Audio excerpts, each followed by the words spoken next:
Pak Ketua yang saya hormati, segenap seluruh tamu undangan, saya tidak bisa menyebutkan satu persatu. Yang pertama saya mohon maaf, ada kebahagiaan hari ini bagi warga Jabar karena Persib jadi juara. Jadi Persib juara, Jawa Barat istimewa. Sehingga ada euforia yang dilakukan oleh anak-anak, sehingga pada hari ini suaranya masuk ke ruangan ini biasanya hening. Yang kedua, Pak Wakil Dirjen Otonomi Daerah, ini kali pertama saya pidato di Gedung Sate, Pak. Karena sudah hampir 3 bulan saya belum pernah ngantor ke kantor ini. Kantor saya di tempat sampah, kantor saya di pinggir sungai, kantor saya di tepi danau, kantor saya di seluruh wilayah Jawa Barat ini. Yang ngantor di sini banyak menikmati Gedung Sate dengan para pegawainya yang cantik-cantik, banyakkan sekda dan wakil gubernur. Apa sih sebenarnya yang menjadi pembicaraan kita? Itu lagu saya ciptakan tahun 2012 ketika saya berkunjung ke Papua. Saya menulis lagu judulnya Surga di Tanah Papua. Karena saya melihat Papua itu seperti surga, bahkan surga yang diciptakan, dihadirkan buat Indonesia.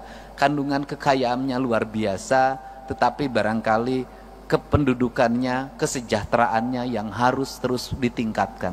Apa sih yang menjadi model kita? Model kita ini adalah model pengembangan otonomi daerah yang terus mengalami perubahan dan tarik ulur. Otonomi daerah pernah sampai puncaknya, kemudian menurun, dan menurun. Esensi dari rakyat terhadap kita, ekspektasinya cuma satu.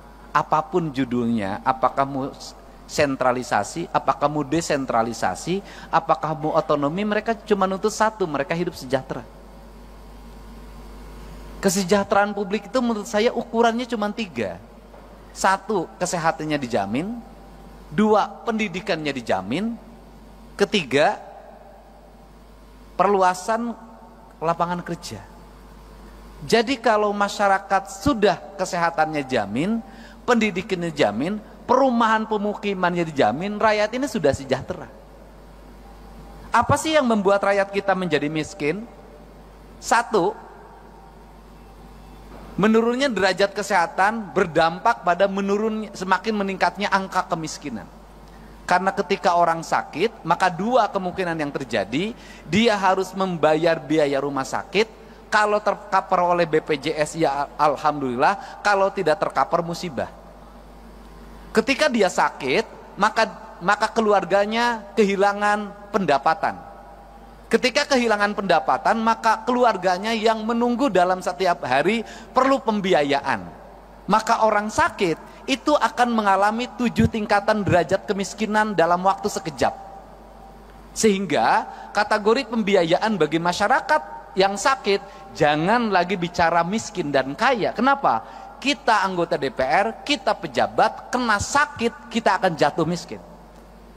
Untuk itu negara harus hadir dalam memberikan jaminan layanan kesehatan bagi seluruh warga. Nah, hari ini saya dalam 2 hari ini, bahkan 3 hari ini, menghadapi problem tentang kriminalitas remaja.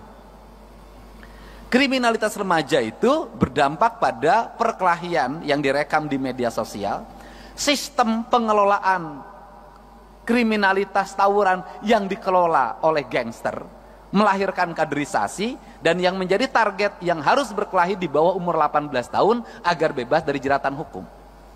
Sudah berkembang di media sosial secara sistemik, dan perkelahian itu diraih dari pengaruh media sosial yang membentuk karakter pikirannya.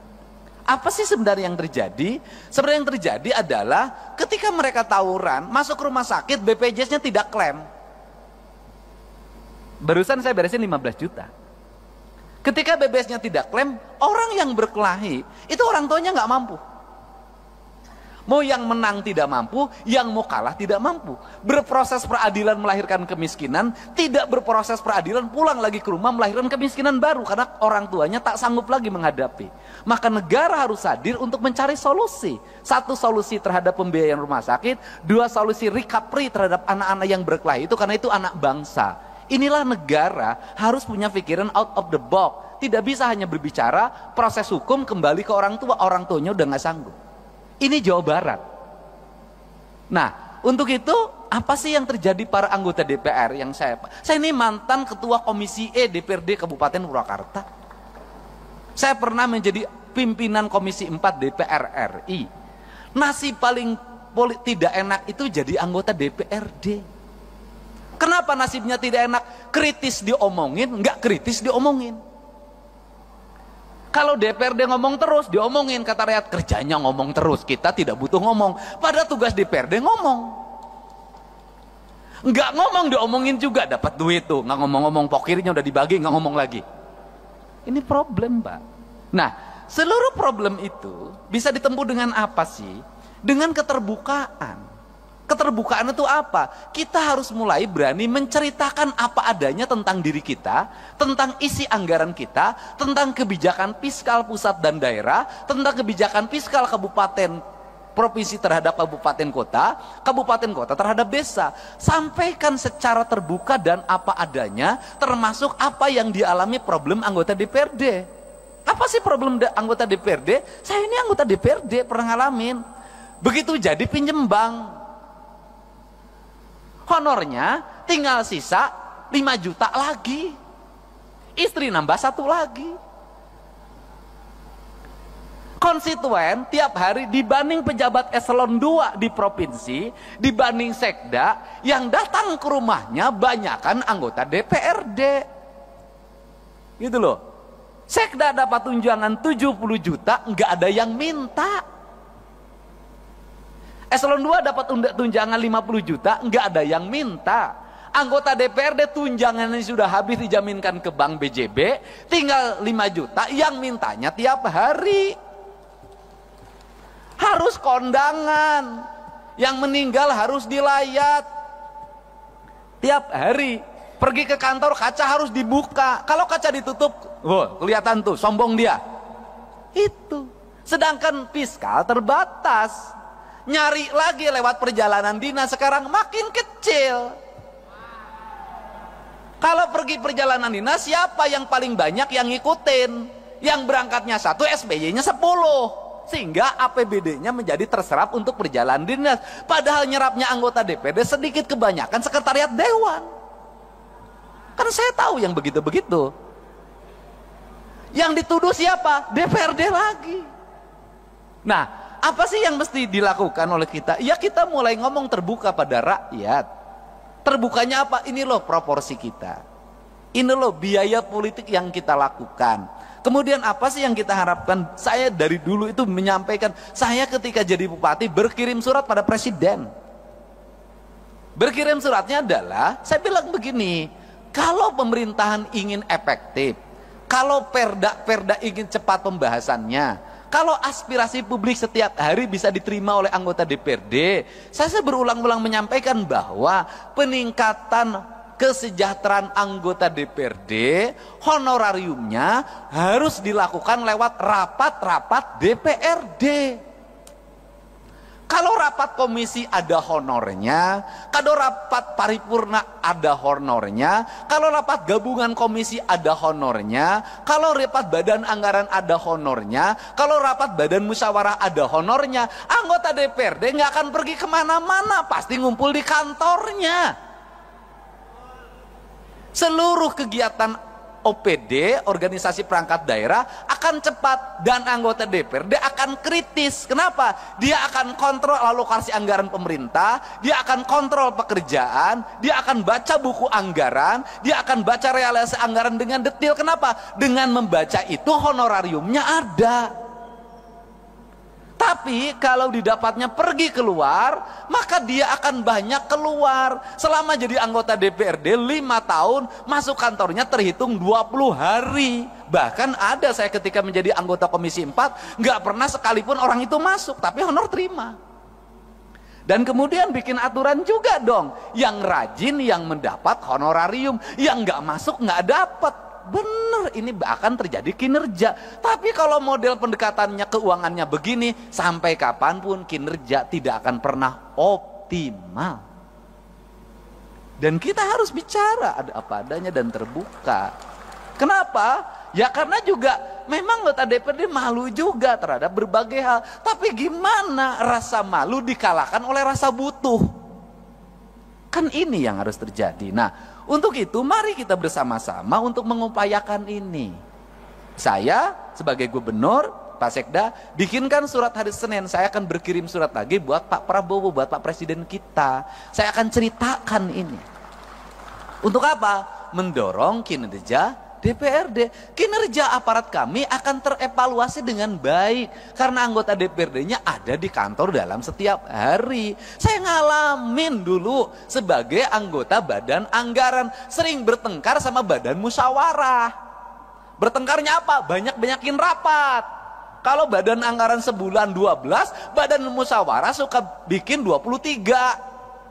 Saya bilang, kenapa kamu 23? Kalau badan anggaran kan 11 juga ada duitnya.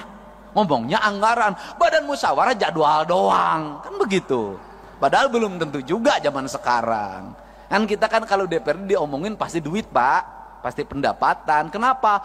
Kadurung ku kabutuh. Beda dengan Pak Sekda. Kenapa? Aman.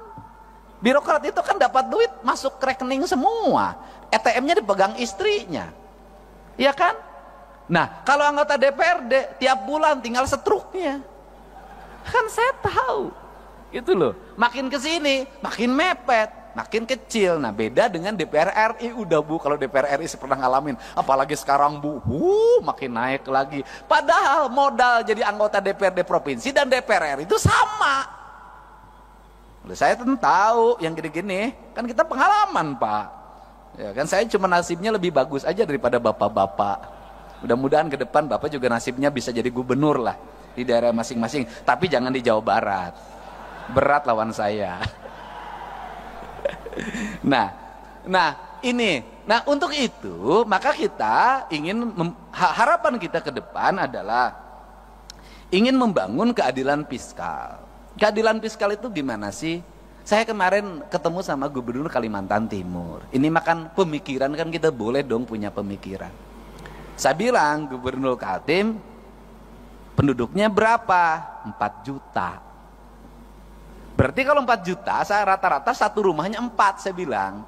Berarti rumahnya kan cuma 1 juta. Iya. Loh, kalau penduduk Kaltim 1 juta, rumahnya cuma 1 juta, kan sebenarnya bagi Kaltim ngasih 5 juta per rumah bisa. Karena 1 juta kali 5 juta, 5 triliun Pak. Artinya masyarakat Kaltim untuk sejahtera itu sangat bisa. Beda dengan Jabar. Untuk Papua lebih bisa lagi. Untuk daerah yang memiliki pendapatan daerahnya tinggi dan hasil alamnya besar, sebenarnya sangat ini mungkin terjadi. Nah, apa sih yang terjadi hari ini adalah pola pengelolaan keuangan yang tersentral. Nah, problemnya di mana? Ini saya ngomong Jakarta. Jakarta ini Pak, penduduknya di bawah 10 juta. APBD-nya 90 triliun. Kalau di Jakarta itu dari 10 juta ada 2 juta kepala keluarga, itu orang Jakarta bisa digaji per kepala keluarga 10 juta. Kenapa? Karena 10 juta dikali 2 juta hanya 20 triliun. Kalau saya gubernurnya bagi. Beda, kalau Jabar 50 juta. Nah, untuk itu apa sih yang mesti kita lakukan hari ini? Mari kita bersama-sama melakukan telaah terhadap ini semua untuk kepentingan bangsa. Agar apa? Agar ke depan bangsa kita terus mengalami peningkatan sumber daya manusia. Artinya bahwa sumber daya pendidikannya meningkat, sumber daya ekonominya meningkat, kesejahteraan meningkat. Maka saya selalu berfokus pada keadilan fiskal. Keadilan fiskal saya selalu berfokus pada ketika jadi pemimpin, itu saya selalu punya angan-angan dan punya harapan. Bagaimana punya angan harapan itu adalah pembangunan harus diselesaikan dalam waktu cepat. Setelah itu berarah pada investasi. Nggak bisa pembangunan gini-gini terus. Yang tahun ini menjadi proyek tahun ini, yang tahun ini menjadi proyek tahun ini, yang tahun ini menjadi proyek tahun ini. 5 tahun proyek birokrasi itu juga, negara nggak akan maju sampai kapanpun.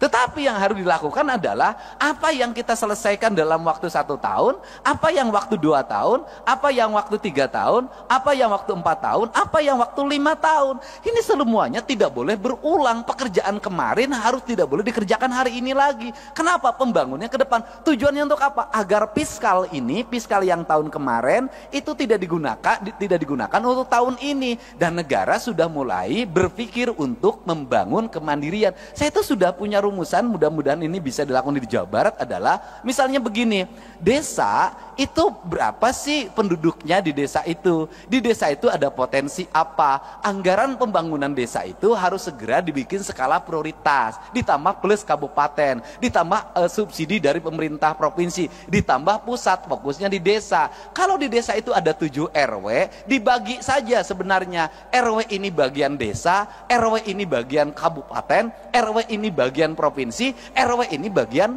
pusat. Jadi membangun desa paripurna itu bisa selesai dalam waktu 2 tahun.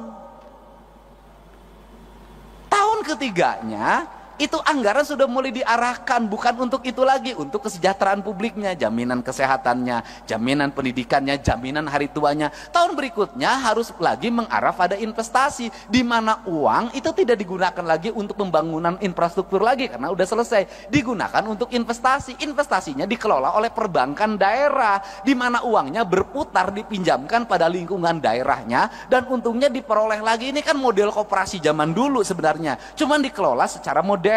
Nah, kemudian uang itu berputar, maka dalam jangka panjang daerah tersebut akan memiliki kecukupan fiskal. Kemudian pembangunannya selesai. Terjadi pada negara mana? Pada Tiongkok. Tiongkok itu pembangunannya dilakukan secara terstruktur, terencana, dilakukan oleh negara dengan waktu cepat, kemudian negara memiliki kecukupan fiskal, kemudian Tiongkok berkembang investasinya. Setelah berkembang investasinya, kebutuhan pembangunan di daerahnya dianggap sudah cukup, kemudian mereka punya fiskal yang cukup, mereka harus bergeser ke tempat lain untuk menggeser sumber daya manusianya, sumber daya ekonominya, diputarkan di negara lain, rakyatnya ikut kerja. Tetapi setelah proyeknya berjalan, mereka balik lagi dapat duit lagi 2-3 keuntungan. Dia pakai bahan baku dia punya dia pakai sumber daya punya dia, dan punya fiskal punya dia. Rakyatnya kerja, barangnya dijual, setelah itu dia dapat keuntungan lagi, balik lagi ke negaranya. Kita mulai berpikir desa-desa dan kabupaten ke situ. Dan ini harus kembali bahan diskusi. Kenapa? Karena kita punya tugas. Kita ini hari ini adalah pahlawan untuk anak cucu kita ke depan. Tinggal pertanyaannya adalah, apakah anak cucu kita ke depan akan menganggap kita pahlawan atau pengkhianat? 45 dianggap pahlawan, mungkin 66 masih dianggap pahlawan, 71 mungkin dianggap pahlawan. Pertanyaannya lah, kalau mimpi tentang keadilan tidak segera terwujud di tengah-tengah masyarakat, maka dimungkinkan 30 tahun ke depan Agustusan nggak bikin lagi doa buat kita. Kenapa? Mereka tidak punya catatan reputasi kita dalam membangun keadilan di negeri ini. Nah, inilah kerangka pikir dan kerangka pijak yang harus dibangun oleh kita secara bersama-sama, tanpa kita membicarakan berasal dari partai mana. Karena kita sama-sama berkomitmen membangun negara ini dengan baik, membangun keadilan sosial secara paripurna. Dan keadilan sosial hanya bisa diwujudkan dengan pendekatan fiskal. Nah, yang terakhir, Jakarta ini duitnya banyak. Benar. Tapi Jakarta duitnya banyak, itu duit dari daerah-daerah. Karena perusahaan di Kalimantan Timur, perusahaan di Sumatera Barat, perusahaan mermat di Kalimantan Selatan, perusahaan di berbagai, termasuk di perusahaan di Jabar, itu kantor pusatnya di Jakarta. Bayar PPh-nya itu, NPWP-nya Jakarta. Sehingga dapat bagi hasilnya Jakarta lebih gede, Pak. Sebenarnya yang kebagian baunya kami, Pak. Yang kebagian demonstrasinya kami, Pak. Tapi yang menikmati dana bagi hasilnya Bapak, Pak. Untuk itu kesini kan sekarang sebagian, Pak. Ya, teman-teman, itu loh. Itu yang di Jawa Barat, yang di tempat lain juga sama. Ini yang harus kita bicarakan bersama, Pak. Kenapa? Kita ini daerah-daerah memiliki tanggung jawab beban yang luar biasa. Orang Kalimantan punya uang di keruk, ya kan? Kemudian Orang Jawa Barat punya uang bagaimana? Ada debu, ada asap, ada limbah, ada jumlah manusia yang banyak dari mana-mana ke sini. Ada konflik ketenaga kerjaan, ada demonstrasi ketenaga kerjaan, ada problem sosial di mana orang yang di sekitarnya asalnya punya sawah hilang sawahnya, asalnya punya kebun hilang kebunnya, kehilangan mata pencahariannya, tergeser dia oleh persaingan orang, mereka menjadi kelompok miskin baru. Nah, kemudian infrastrukturnya buruk, sanitasi lingkungannya buruk, pendidikannya sekolah-sekolahnya buruk. Ini yang menjadi PR kita untuk diperbaiki. Nah, kemudian Jakarta dapat duit gampang banget, Pak. Hotel berbintang. Tidak usah nagih kayak pajak galian C, Pak. Dikejar-kejar, dibohongin sebagian. Gitu loh, Pak. Ada kemudian ada debunya, ada ancaman longsornya. Jakarta mah kagak, Pak. Gedung perkantoran 27 lantai, 31 lantai, ber-AC, orang bayarnya sambil tersenyum, Pak, tidak sambil marah. Berjejer, tanahnya harganya meningkat sehingga dapat berkah. Makanya Bapak dapat berkah jadi ketua DPRD orang Betawi di Jakarta, Pak. Untung tidak jadi ketua DPRD di Jawa Barat, Pak.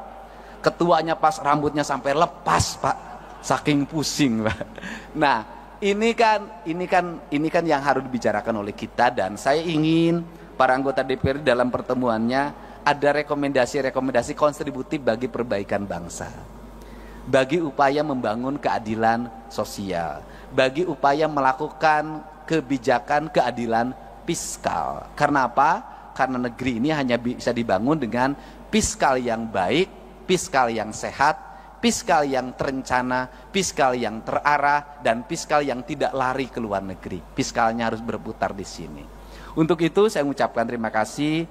Semoga kalau tadi Pak Ketua DPRD Jawa Barat sudah dinobatkan sebagai ketua terpilih, saya ucapkan selamat, Pak. Ya kan? Karena yang menyampaikannya Ketua DPRD DKI yang ketua hari ini. Dan saya baru, Pak, sepanjang sejarah berdemokrasi, Pak, ada ketua asosiasi, partainya beda, daerahnya beda, menyerahkan tampuk kekuasaan pada Bapak. Pada tempat lain yang partainya berbeda. Kenapa itu diberikan? Karena memang nggak ada honornya, Pak.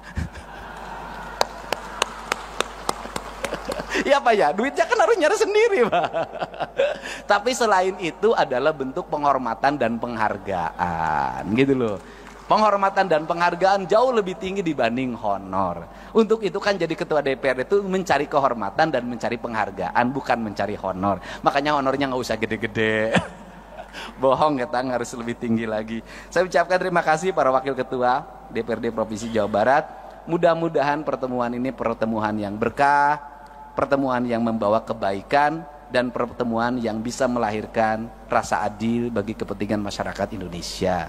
Dan kita berharap dengan kepemimpinan Pak Prabowo Subianto, kita akan bisa terus meningkatkan kinerja pembangunan, mendorong pertumbuhan, menyiapkan investasi, menjaga investasi dengan baik, menumbuhkan tenaga kerja, menjaga kesehatan rakyat, meningkatkan kualitas pendidikan, kualitas lingkungan hidup, dan layanan birokrasi yang berdaya guna, berhasil guna, memiliki aspek output, outcome, dan benefit yang pada akhirnya tercipta keadilan bagi seluruh rakyat Indonesia dalam bingkai Negara Kesatuan Republik Indonesia.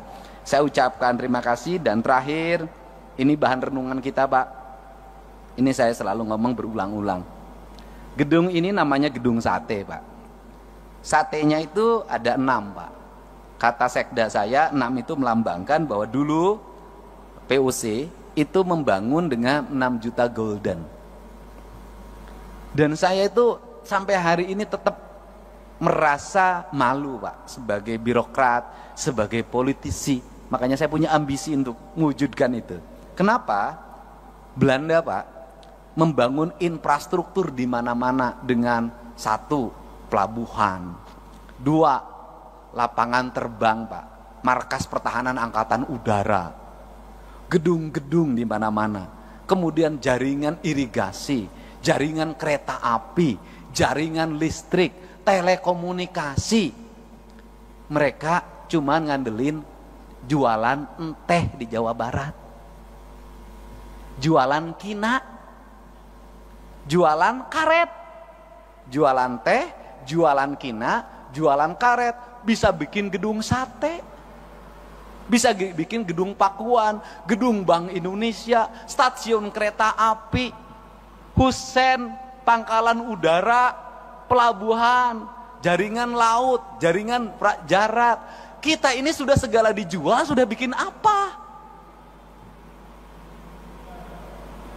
Nah ini kenapa saya sangat ketat sama fiskal, itu. Kita ini sudah segala dijual, kita ini sudah bikin apa? Ini renungan kemerdekaan kita. Belanda yang katanya penjajah hanya ngelola kebun teh, kebun karet kalau di Jawa Barat, sama kebun kina, bisa bikin bangunan di Jawa Barat seperti ini. Kita sudah bikin berapa pangkalan udara, kita sudah bikin berapa pelabuhan, berapa stasiun kereta api, berapa rel kereta api baru. Yang ada pun rel kereta apinya sekarang hilang dengan papan-papan dan besi-besinya. Nah mudah-mudahan ini bahan evaluasi kita. Kita sudah, kata orang Sunda, kita sudah tunggul di larung, catang di rumpak, sudah segala diangkat, pasir diangkat, batu diangkat, laut udah segala rupa. Kok kita nggak kaya-kaya? Kenapa sih? Berarti ada perencanaan belanja yang salah, ada belanja yang salah. Untuk itu mari kita perbaiki cara belanja kita dan cara mengelola keuangan kita dengan prinsip 2, kata orang Sunda, saeutik kudu mahi, loba kudu nyesa. Apa artinya? Sedikit harus cukup, kemudian banyak harus tersisa. Dan di Jawa Barat itu lengkap. Di Jawa Barat itu ada daerah yang paling makmur, namanya Cimahi. Mahi itu artinya cukup. Ada daerah yang paling susah, namanya Cisaat. Saat itu artinya kering. Nah itu Jawa Barat. Dan Jawa Barat itu kekuatannya di air. Jadi kalau orang Jawa Barat pengen makmur, maka perkuatlah pengelolaan air. Kalau airnya terjaga, bersih, terpelihara, Jawa Barat akan subur, makmur, gemah ripah, loh jinawi. Demikian saya ucapkan terima kasih, mohon maaf atas segala kekurangannya. Semoga pertemuan ini pertemuan yang membawa kebahagiaan ketika pulang ke rumahnya masing-masing. Semoga betah di Bandung, bisa makan di Bandung, tidur nyenyak di Bandung, tapi tidak boleh tidurnya ditemani oleh orang Bandung. Hatur nuhun, wallahu muwaffiq ila aqwamit thoriq. Assalamualaikum warahmatullahi wabarakatuh. Waalaikumsalam warahmatullahi wabarakatuh. Baik, hatur nuhun.